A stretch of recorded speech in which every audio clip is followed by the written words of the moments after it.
Imaginez un peu, un trésor gigantesque, celui d'un ancien royaume d'Afrique du Nord, qui aurait traversé l'Atlantique plus de 1400 ans avant Christophe Colomb. Ça paraît fou, non? Eh bien aujourd'hui, on va s'intéresser de près à cette légende, celle du trésor perdu du roi Juba. Alors la question au cœur de cette histoire, elle a l'air complètement impossible. Comment est-ce qu'un roi de l'Antiquité, un roi africain, pourrait bien avoir un lien avec une grotte perdue au fin fond de l'Illinois, aux États-Unis? C'est à des milliers de kilomètres de son royaume. C'est ce mystère qu'on va essayer de démêler ensemble. Et pour ça, notre histoire ne commence pas dans l'Antiquité. Non, elle commence bien plus récemment, en 1982, en plein cœur de l'Amérique. Plus de 7000. C'est un chiffre hallucinant. C'est le nombre d'objets qu'on aurait découverts dans un site qu'on a surnommé la grotte de Burroughs. Une trouvaille tellement énorme et tellement étrange qu'elle a tout de suite déclenché une énorme controverse.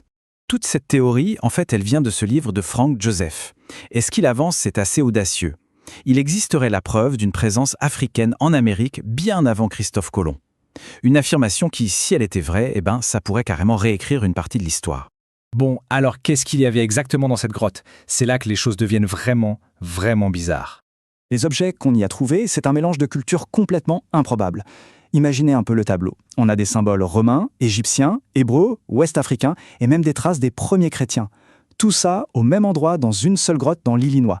La question, c'est comment c'est possible? Pour la plupart des experts, la réponse était simple. Ça ne l'est pas. Mais d'après l'auteur, un premier indice clé est apparu. C'est une pièce d'or avec un éléphant gravé dessus. Et ça, c'était l'emblème personnel de la fameuse Cléopâtre Sept. Et là, d'un seul coup, on a un lien possible avec une période et un lieu très précis de l'Antiquité.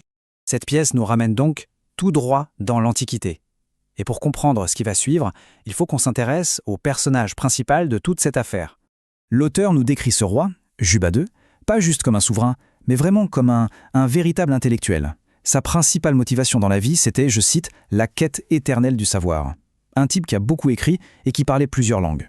Il faut se placer au 1er siècle. Juba II, c'était le roi de la Maurétanie, un royaume amazigh qui correspondrait à une partie du Maroc et de l'Algérie d'aujourd'hui. Ce n'était pas n'importe qui, il avait été éduqué à Rome, c'était un allié de l'Empire et un homme incroyablement cultivé. Et son royaume, il était immensément riche. Il suffit de regarder ce mausolée, construit pour lui et sa femme, Cléopâtre Sélénée, qui était, au passage, la fille de la grande Cléopâtre et de Marc-Antoine. Ça montre bien la puissance économique de la Maurétanie. Ce qui veut dire qu'il y avait bel et bien un trésor énorme à perdre.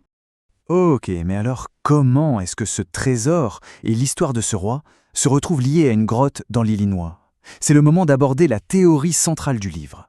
Alors voilà la théorie. Sous les empereurs Caligula et Claude, Rome envahit la Maurétanie.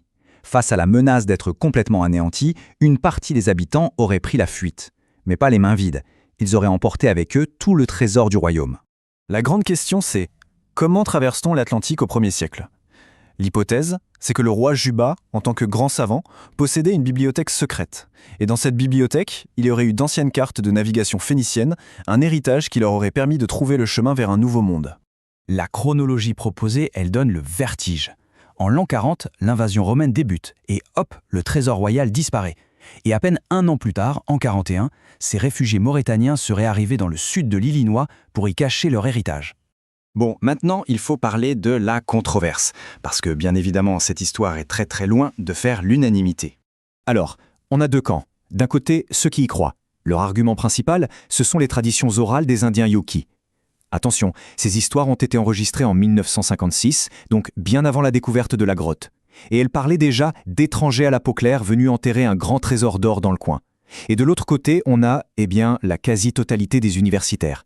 Pour eux, c'est un canular évident. Ils estiment que ce mélange de culture et de langue est tout simplement impossible et ne correspond à aucun contexte historique connu. Au final, on se retrouve face à un sacré dilemme. Est-ce qu'on est face à l'une des plus grandes supercheries archéologiques de tous les temps, ou bien est-ce la preuve d'un chapitre perdu de l'histoire américaine qui changerait absolument tout? La question pour l'instant reste entière.